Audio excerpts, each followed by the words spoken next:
बिस्मिल्लाहिर्रहमानिर्रहीम, अस्सलाम वालेकुम। मैं उसामा जाहिद हूँ और आप देख रहे हैं मेरा ऑफिशियल फेसबुक पेज और यूट्यूब चैनल। नाजरीन, पाकिस्तान तहरीक इंसाफ ने आज धांधली ज़्यादा इलेक्शन के ख़िलाफ़ मुल्क भर में एहतजाज की कॉल दी, तो साथ ही पंजाब पुलिस मुतहर्रिक हो गई और वफाकी पुलिस ने भी कसर नहीं छोड़ी। बुज़ुर्गों को गाड़ियों से नीचे घसीट के उतारा गया, बच्चों के सामने उनके वालिदैन को तशद्दुद का निशाना बनाया गया।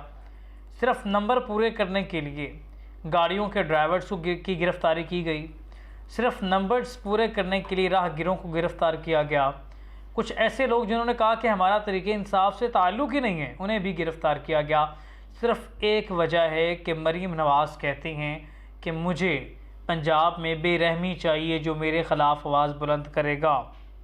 एक सवाल है, आपके लिए छोड़ रहा हूँ, पाकिस्तान तहरीक इंसाफ के लिए छोड़ रहा हूँ, मुस्लिम लीग नून के लिए छोड़ रहा हूँ, और जो इस वक्त हुकूमत पाकिस्तान के मालिक हैं या और रियासत पाकिस्तान के मालिक हैं, या नहीं और का लफ्ज़ इस्तेमाल किया मैंने, हुकूमत पाकिस्तान और रियासत पाकिस्तान में फ़र्क है, वो मैं इसी व्लॉग में आगे जाके बयान करूँगा।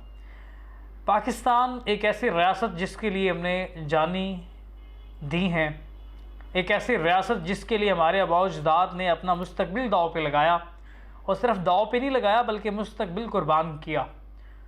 उस मुल्क के खुदादाद सलाहियतों से जो भरा हुआ एक ऐसी रियासत, उसको जिस तरह से नेस्त व नबूद करने में कोई कसर नहीं छोड़ी अपनों ने, दुश्मनों की ज़रूरत नहीं पड़ी। शायद 1965 और 1971 में अपना इतना नुकसान नहीं किया जो इस पिछले 5 साल अदवार में हम कर रहे हैं। अपनी ही कौम के ख़िलाफ़ इदारों को खड़ा किया गया। मुल्क के अंदर इस वक्त ये सूरत हाल है कि आज का नौजवान अपने इदारों को अपना नहीं समझता, एक बूस की लकीर खींच चुका है। क्यों? कोई बताना पसंद नहीं करता, कोई पूछना पसंद नहीं करता, कोई बात करना पसंद नहीं करता, और जो ये जानते हैं वो बताना पसंद नहीं करते कि उठा ना लिए जाएं। जो ये करते हैं वो इसलिए कर रहे हैं कि जॉब ना चली जाए, जो करवा रहे हैं वो इसलिए कर रहे हैं कि उनकी जो उजारादारी है, जो उनका सल्तनती निज़ाम है जिसके अंदर वो जी रहे हैं, अपने इख्तियारात से तजावुज़ कर रहे हैं, वो उससे निकलना नहीं चाहते, वो उसको कैश करना चाहते हैं। और जिन पर हो रहा है वो इसलिए बर्दाश्त कर रहे हैं, उनके पास कोई ऑप्शन नहीं है। इतनी मजबूरियाँ, इतनी वजूहात, एक रियासत के अंदर इदारों के अंदर तफरीक है, अवाम के अंदर तफरीक है, सियासतदानों के अंदर तफरीक है, सुकून नहीं है एक रियासत के अंदर। और फिर भी आप कहते हैं कि हम नारा लगाएं पाकिस्तान जिंदाबाद। हम पाकिस्तान जिंदाबाद का नारा ज़रूर लगाते हैं, सिर्फ इसलिए लगाते हैं कि हमारे आबा-ओ-अजदाद ने इस मिट्टी पर अपना खून गिराया और हमने बड़ी मुश्किल से हासिल किया। हमें आज़ादी हासिल है और हकीकी आज़ादी की जंग लड़ रहे हैं, तो हम इसलिए पाकिस्तान जिंदाबाद का नारा लगाते हैं, एक उम्मीद के साथ कि शायद पाकिस्तान जिंदाबाद हो जाएगा। हम इस उम्मीद के साथ पाकिस्तान जिंदाबाद का नारा लगाते हैं। किसी शख्स को ये इल्म नहीं है कि पाकिस्तान जिंदाबाद की हकीकत अगर देखी जाए तो शायद पाकिस्तान जिंदाबाद नहीं है। हम जिंदाबाद इसलिए कहते हैं कि हम उम्मीद लगाए बैठे हैं कि इंशाल्लाह पाकिस्तान एक दिन जिंदाबाद होगा। पाकिस्तान तहरीक इंसाफ का दौर था तो उसने तहरीक लब्बैक पर कोई कसर नहीं छोड़ी। अपना इक़्तिदार बचाने के लिए तहरीक लब्बैक के ऊपर क्रैकडाउन किया, ऐसे उनके साथ सलूक किया गया जैसे वो पाकिस्तान के शहरी नहीं है, पाकिस्तान के रहायशी नहीं है, पाकिस्तान की रियासत से उनका कोई ताल्लुक़ नहीं है। इस तरह उन पर जुल्म किया गया। मुस्लिम लीग नून का दौर था तो मॉडल टाउन जैसा सान्या पेश आया। हम कह सकते हैं कि हर दौर में हमने इदारों को आवाम के सामने खड़ा किया। आज तहरीक लब्बैक का कारकुन तहरीक इंसाफ के ख़िलाफ़ है, मुस्लिम लीग नून का कारकुन तहरीक इंसाफ के ख़िलाफ़ है, तहरीक इंसाफ का कारकुन मुस्लिम लीग नून के ख़िलाफ़ है। क्यों? इतनी कौम के अंदर तफरीक, अपने सियासी मफादात के लिए हमने आवाम को बांट के रख दिया, और आज तक इतनी सियासी चपकलिश हम कह सकते हैं और इतनी सियासी तंगदस्ती कह सकते हैं कि हम किसी दूसरे वर्कर को पाकिस्तानी ही नहीं समझते। पीटीआई का झंडा लहरा दिया तो मतलब इंडिया का झंडा लहरा दिया जो आप लाहौर में नहीं लहरा सकते। पीटीआई का झंडा लहरा दिया मतलब आपने इसराइल का परचम लहरा दिया जो आप कराची में नहीं लहरा सकते। क्यों? ये वक्त भी आना था। और उन बच्चों के सामने जब वालिदैन को तशद्दुद का निशाना बनाया गया, क्या वो बड़े होकर इस रियासत की इज़्ज़त करेंगे? ये कोई सवाल क्यों नहीं पूछता और इस सवाल का कोई जवाब देना क्यों नहीं ज़रूरी समझता कि क्या हम अपने बच्चों को सबक क्या दे रहे हैं।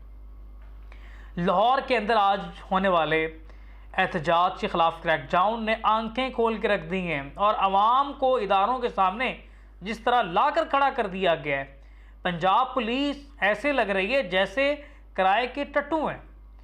आज तक गाड़ियां तोड़ने में और घरों को लूटने में गुल्लू भट्ट और डाकू दूसरे नंबर पे है, पंजाब पुलिस पहले नंबर पे है। और इस तरह से लोगों के मोबाइल चोरी किए गए और माले गनीमत समझ के शहरियों को लूट रहे हैं।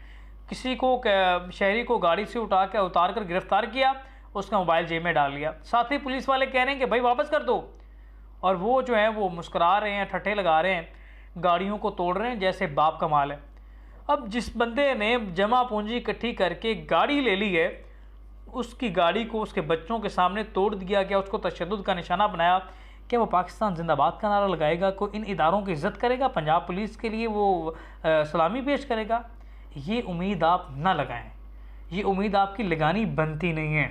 मुस्तकबिल जो है वो बड़ा ताबनाक हो जाएगा। अगर आप यही रवा रखेंगे तो बहुत गलत हो जाएगा। आप इसको संभाल नहीं सकते।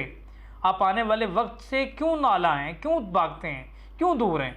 हकीकत से आप बहुत दूर हैं। सिर्फ ये हकीकत से दूरी आपको तबाह कर देगी, आपको जला के राख कर देगी।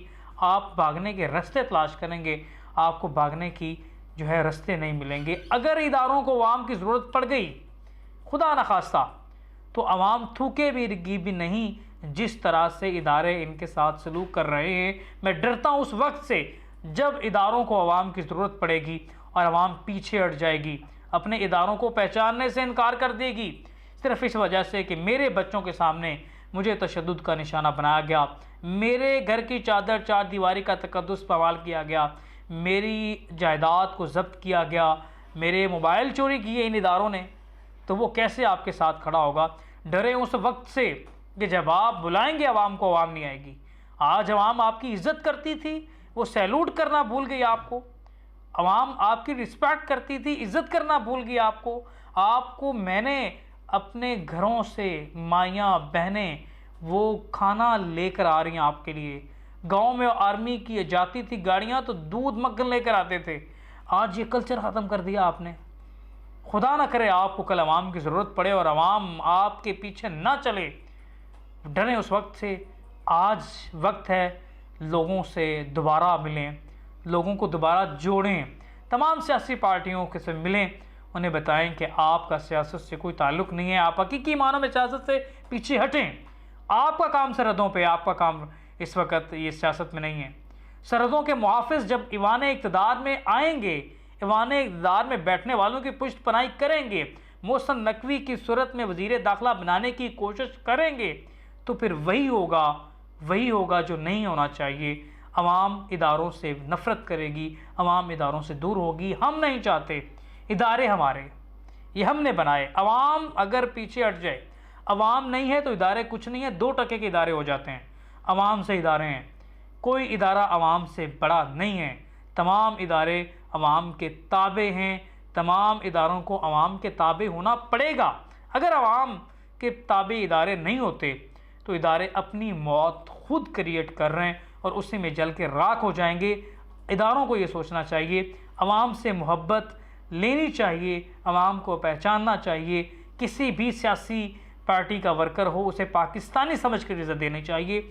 इन शख्सियात को जो इदारों में बैठी हैं, और ये इदारे अवाम के टैक्सेस पे पल रहे हैं। अवाम टैक्स देती है, अपने खून पसीने की कमाई काट कर इसलिए देती है कि आप इनका दिफा करें, ना कि इसलिए कि उनको बच्चों के सामने तशद्दुद का निशाना बनाएं, उनकी गाड़ियां लूटें, उन पर जुल्म करें। इसलिए कब तक अपना पैसा देकर अवाम अपने पर जुल्म करवाती रहेगी? जिस दिन अवाम को शऊर आ गया, डरें उस वक्त से, खुद का एहतसाब करें और ख़ुद एहतसाबी आपको सीधे रास्ते पर लेके आएगी। अपने मेज़बान उसामा ज़ाहिद को दीजिए इजाज़त। अल्लाह निगहबान।